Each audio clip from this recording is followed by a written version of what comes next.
Speech off. Hi guys, welcome back to my channel. So I'm here to do my June TBR.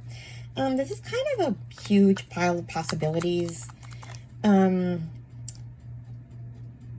kind of going through my summer books, and there's also a historical fiction readathon, and I was just like, there's so many I want to read. I know I'm not going to get to all of them, obviously, and there's other ones I want to read throughout the summer later that I did not put on this list, but let's just go through this list and we'll see what I actually read. So for like, I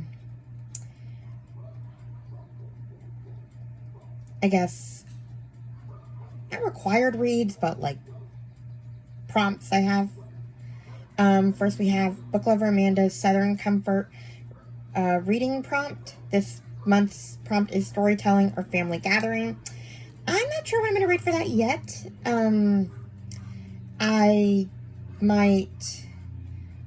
I don't know, a lot of these books are kind of family oriented. We'll see as we go down my list what I could maybe use. There's also a book that's coming out at the end of the month that I might use. We'll see. Then we have Chantel Reads All Day's Year with Maud. I'm a month behind because, honestly, I was sick a lot in the past 2 months, so I just kind of got behind. I read Anna Wendy Poplar's last month when they were reading Anne's House of Dreams. So this whole summer they're taking an Anne break, and I'm not interested in really anything they're reading over the summer. So I'm going to read Anne's House of Dreams this month instead of May. So yeah, there's Anne's House of Dreams. And then I never got to the next Jane Austen book in the Pod and Prejudice podcast I'm listening to. The next one in my lineup is Emma. So we'll see if I get to that. And now let's go to the pile of possibilities for historical fiction. This historical fiction readathon. The hosts are Shelley from Shelley Swearingen, Gloria Z. Thompson, Charlotte from Coiny Reads, Melinda at Web of Stories, and Brittany from Literally Smitten?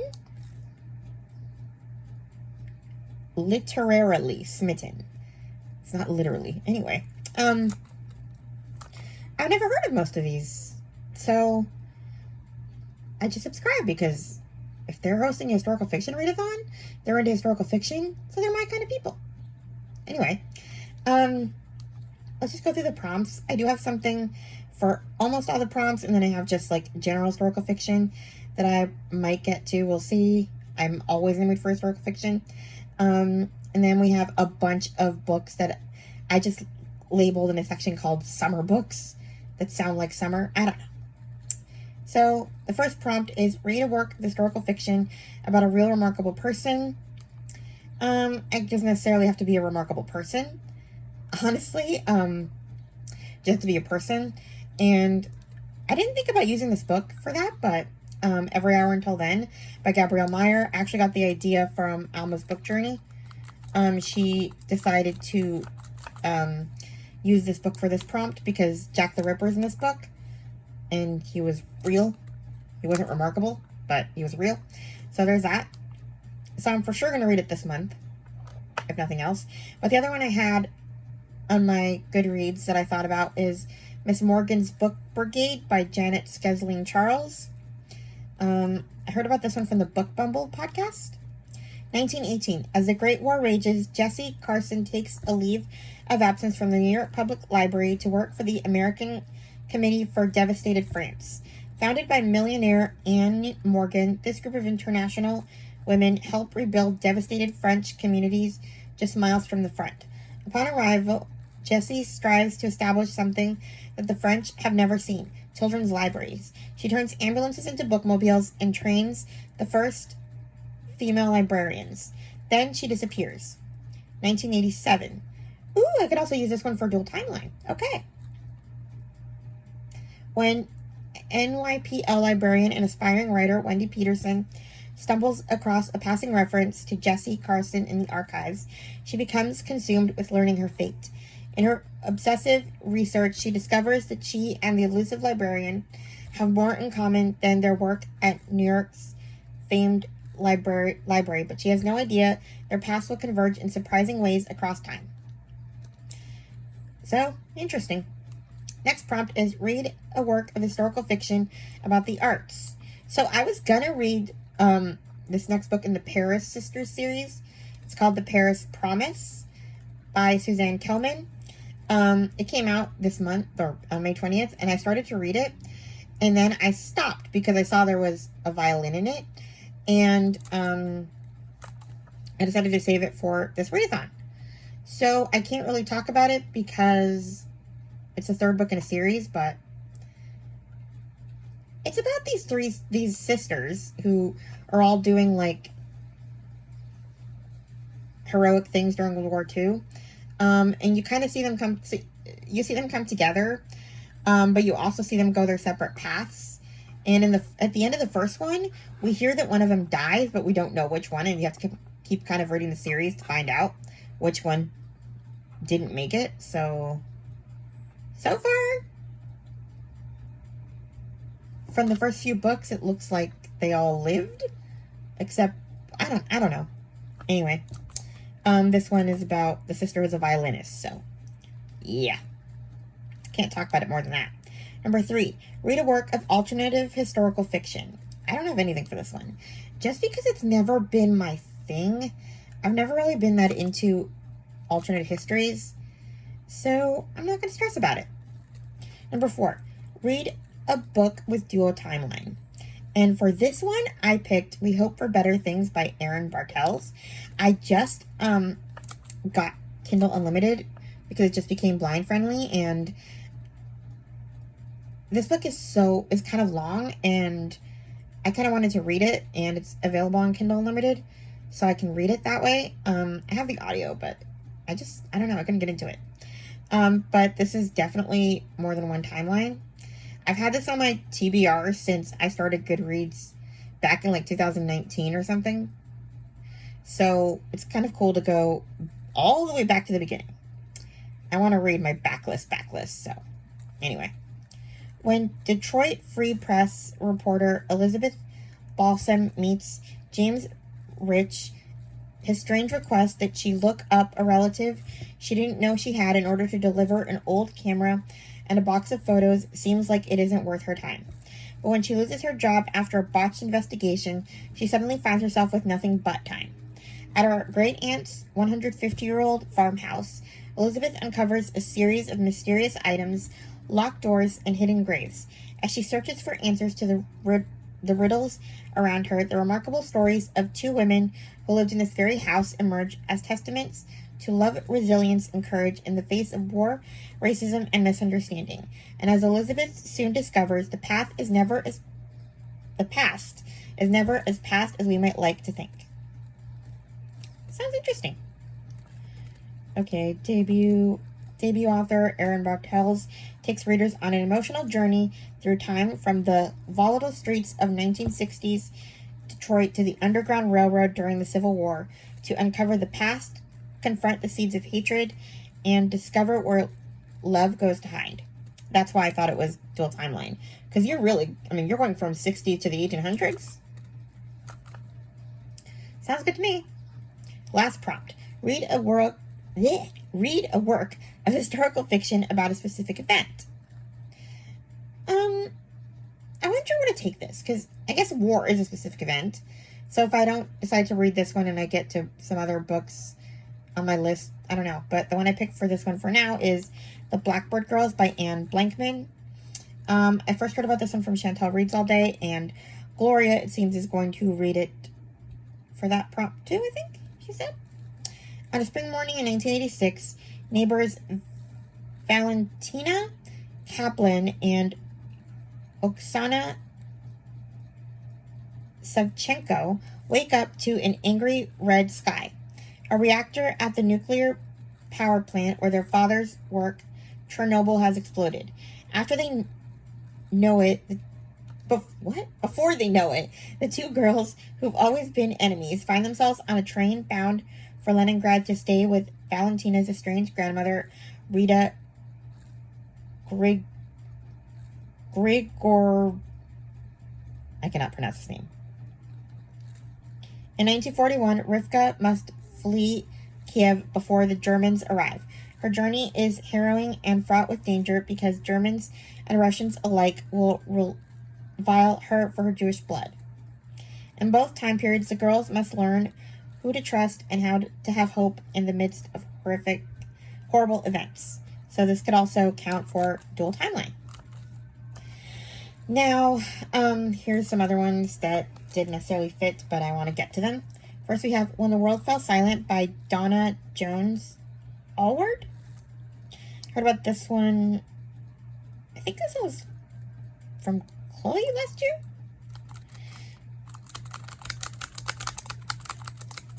Anyway, this is World War I Canada. A story of lost hope and redemption against the most impossible odds. 1917. Halifax, Nova Scotia. Nora Crowell wants more than her sister's life as a wife and mother. As World War I rages across the Atlantic, she becomes a lieutenant in the Canadian Army Nursing Corps. But trouble is looming, and it won't be long before the truth comes to light. Having lost her beloved husband in the trenches and with no one else to turn to, Charlotte Campbell now lives with his haughty relations who treat her like the help. It is baby Eileen, the joy and light of her life, who spurs her to dream of a better life. When tragedy strikes in Halifax Harbor, nothing for these two women will ever be the same again. Their paths will cross in the most unexpected way, trailing both heartbreak and joy in its wake. I don't know how these two paths cross, but okay. Next, we have a historical mystery. It's called The Last Midwife by Sandra Dallas.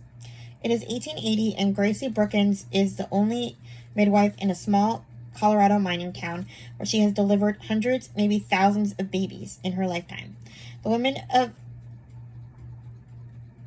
Swandike, I'm not sure, trust and depend on Gracie, and most couldn't imagine getting through pregnancy and labor without her by their sides. But everything changes when a baby is found dead, and the evidence points to Gracie as the murderer. She didn't commit the crime, but clearly her name isn't so easy. She didn't commit the crime, but clearing her name isn't so easy when her innocence is not quite as simple either. She knows things, and that's dangerous. Invited into her neighbors' homes during their most intimate and vulnerable times, she can't help what she sees and hears. A woman sometimes says things in the birthing bed, when life and death seem suspended within the same moment.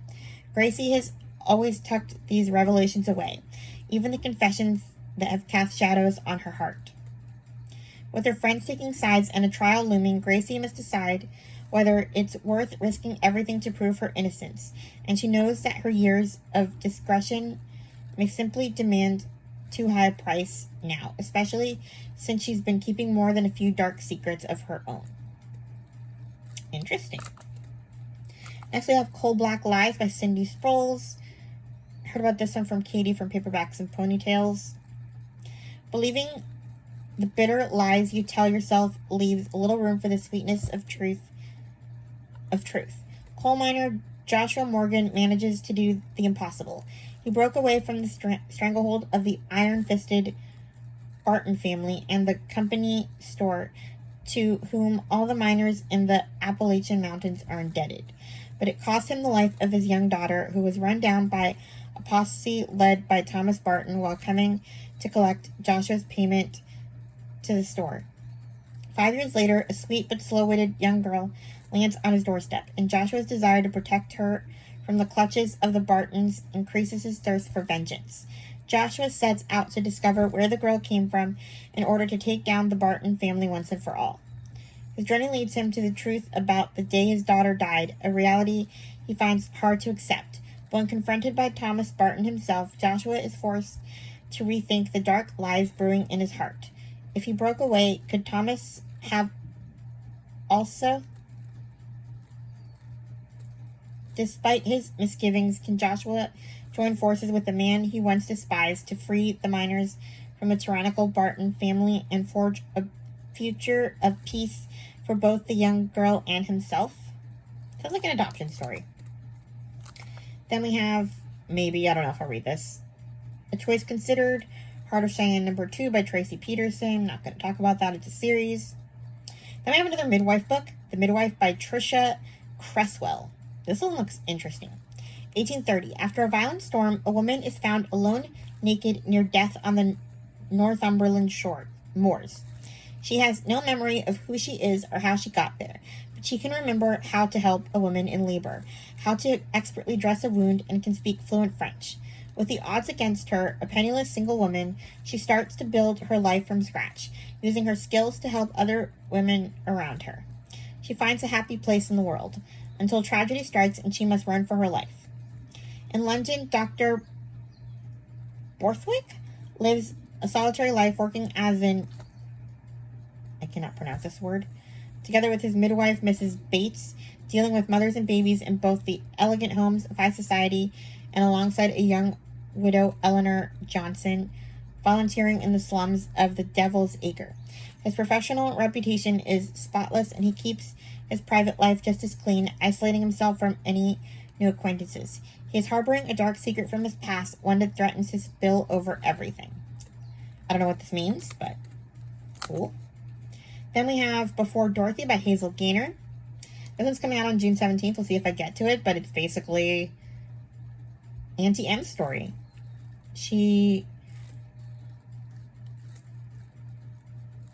Her life with Uncle Henry before they adopt Dorothy and them adopting Dorothy. Sounds like this takes place in Chicago in 1924. So, yeah. I don't think there's any actual, fantasy in it, though. Next, we have The Lilac People by Milo Todd. I heard about this one from the Mom Advice Summer Reading Guide. And then, yeah.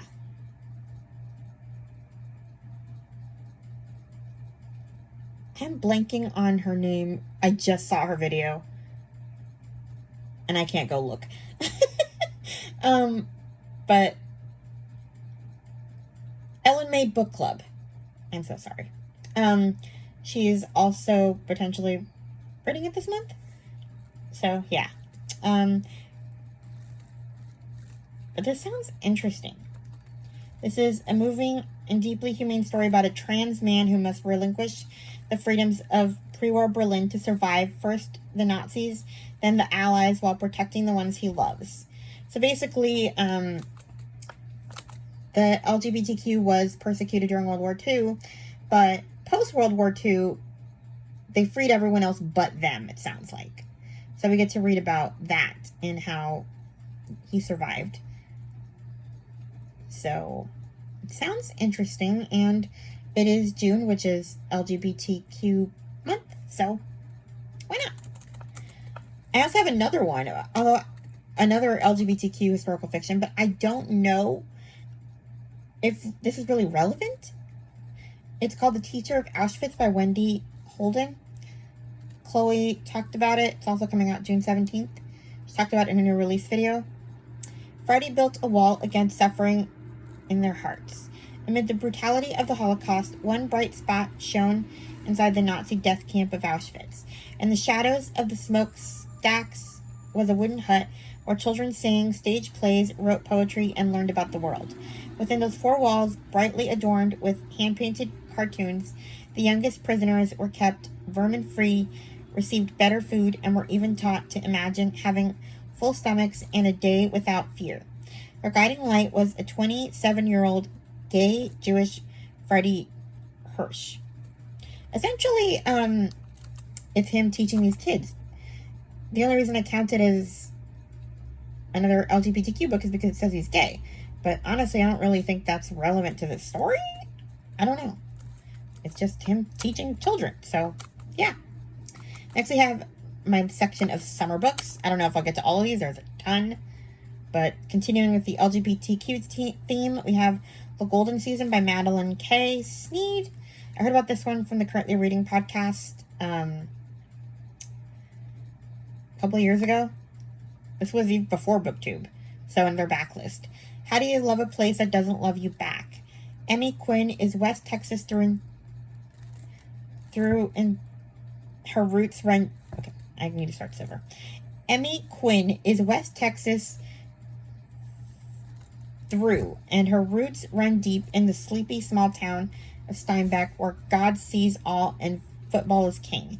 She loves her community, but she knows that when she comes out as a lesbian, she may not be able to call Steinbeck, which is steeped in the Southern Baptist tradition, home anymore. After a disastrous conversation with her dad, Emmy meets Cameron, a charismatic, whip-smart grad student from Massachusetts who hates everything Texas. But Texas isn't Emmy's blood. Can she build a future with a woman who can't accept the things that make Emmy who she is?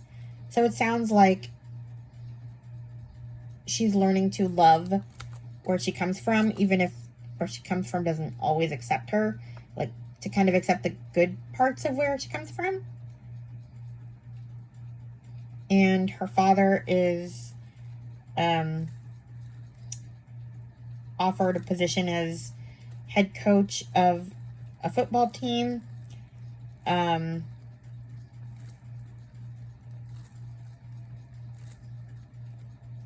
But they tell him that he can't accept if he's got any secrets, and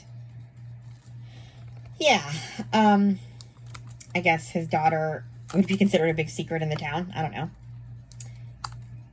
Then we have The Guncle by Stephen Rowell. I don't know if it's Stephen Rowley or Stephen Rowell, because there's a Y at the end. I don't know. Patrick, or Gay Uncle Patrick, The Guncle, has always loved his niece Maisie and nephew Grant. That is, he loves spending time with them when they come out to Palm Springs for week-long visits or when he heads home to Connecticut for the holidays. But in terms of caretaking and relating to two children, no matter how adorable, Patrick is honestly a bit out of his league. So when tragedy strikes and Maisie and Grant lose their mother and Patrick's brother has a health crisis of his own, Patrick finds himself suddenly taking on the role of primary guardian. Despite having a set of Guncle rules ready to go, Patrick has no idea what to expect, having spent years barely holding on after the loss of his great love, a somewhat stalled career, and a lifestyle not so suited to a 6 and a 9-year-old. Quickly realizing that parenting, even temporary, isn't solved with treats and jokes, Patrick's eyes are open to a new sense of responsibility and the realization that sometimes even being larger than life means you're unfailingly human. So, yeah. Now, we have Drowning by T.J. Newman. I have been wanting to get to this since it came out, and I have not. 6 minutes after takeoff, Flight 1421 crashes into the Pacific Ocean. During the evacuation, an engine explodes and the plane is flooded. Those still alive are forced to close the doors, but it's too late. The plane sinks to the bottom with 12 passengers trapped inside.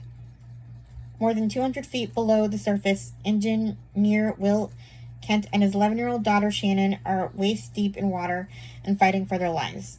Their only chance at survival is an elite rescue team on the surface led by professional diver Chris Kent, Shannon's mother, and Will's soon-to-be ex-wife, who must work together with Will to find a way to save their daughter and rescue the passengers from the sealed airplane, which is now teetering on the edge of an undersea cliff. There's not much time. There's even less air. Wild. I really need to get to this one. Next, we have The Golden Hour by T. Greenwood. I heard about this one from Krista from Books and Jams. On a spring afternoon long ago, 13-year-old Wynne Davies took a shortcut through the woods in her New Hampshire hometown and became a cautionary tale. Now, 20 years later, she lives in New York on the opposite side of a duplex from her ex with their 4-year-old daughter shuttling between them.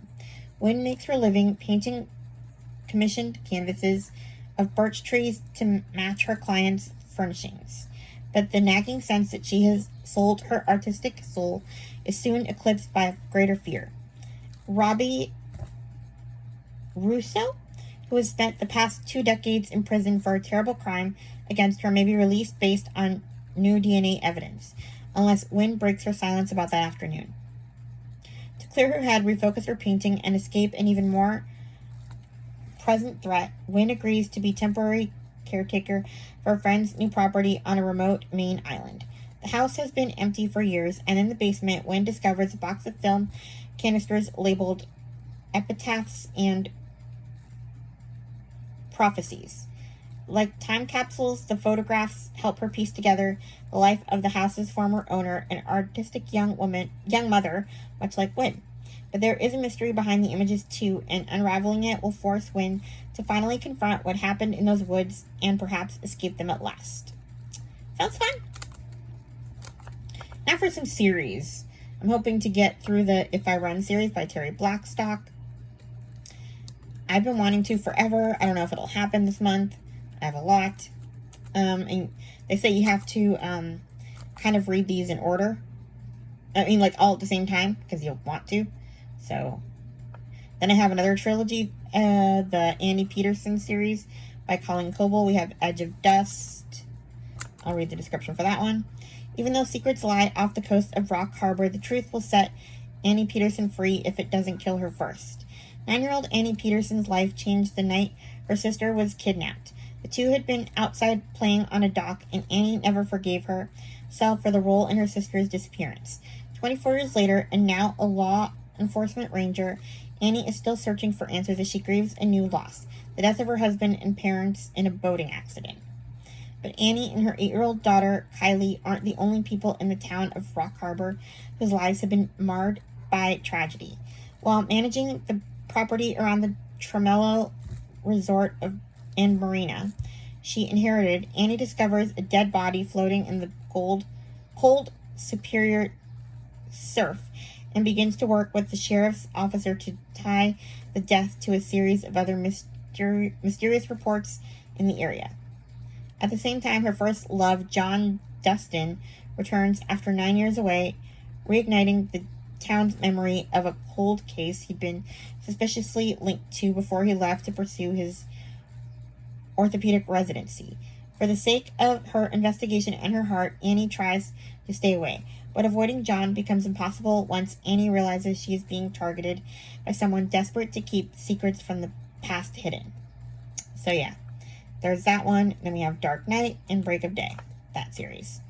And then I want to maybe finish The Heart of the Mountains. I forget what the series is called. It's by Pepper Basham. I've read book 1. So the next book is Heart of the Mountains and Hope Like Wildflowers. So we'll see. And then we have Sustaining Faith and Unfailing Love by Jeanette Oak. I don't know if I'm going to get to all these series, but there's stuff I want to get to. And then we have a couple library books I borrowed. A Little Ray of Sunshine by Kristen Higgins. This is a Chloe book. A kid walks into your bookstore and guess what? He's your son. The one you put up for adoption 18 years ago. The one you never told anyone about. Surprise! And a huge surprise it is. It's a huge surprise to his adopted mother, Monica, who thought she had a close relationship with Matthew, her nearly adult son, until she secretly arranged a vacation to Cape Cod so he could meet his birth mother, without a word to her. It's also a surprise to Harlow, the woman who secretly placed him for adoption so many years ago. She has built a quiet life running a bookstore with her grandfather and is happily single, though she can't help gravitating toward Grady Byrne, an old friend who has moved back to town, 3-year-old daughter in tow, and no wife in the picture. Single dad trope. I like that.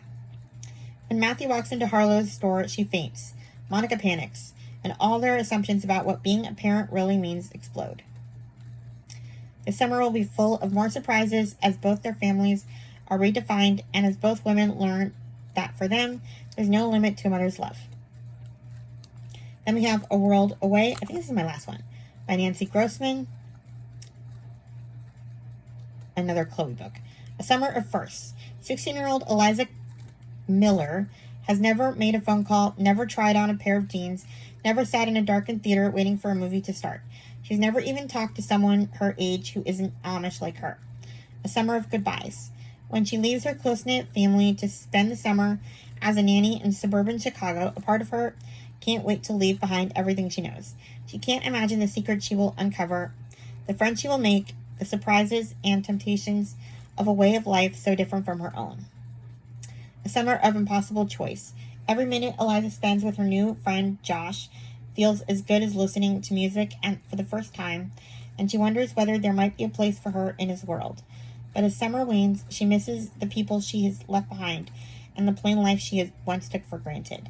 Eliza will have to decide for herself where she belongs. Whichever choice she makes, she knows she will lose someone she loves. So yeah. Okay, this is the book that I was thinking of using for Amanda's family prompt. It's a new release. I'm not sure if I'm going to have time to read it because it comes out like at the end of the month, but it's called The Girls Who Grew Big by Layla Motley.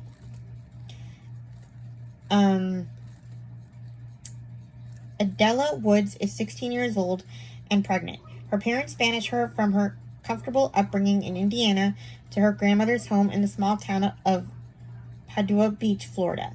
When she arrives, Adele meets Emery, who brings her newborn to high school, determined to graduate despite the odds. Simone, mother of 4-year-old twins, weighs her options when she finds herself pregnant again, and the rest of the girls, a group of outcast young moms who raise their growing brood in the back of Simone's red truck. The town thinks the girls have lost their way, but really they are finding it, looking for love, making and breaking friendships, and navigating the miracle of motherhood and the paradox of girlhood. So yeah, it's basically a club of teen mothers. I mean, I was a fan of MTV's Teen Mom, so sounds fun. And that is everything on my list for this month. It could change. I could read some of it or not a lot of it. We'll see. I could change my mind and find something else I want to read. So, but yeah, that's what I have. Please like, comment, and subscribe, and I'll talk to you guys in my next video. Bye. Speech. Stop recording video.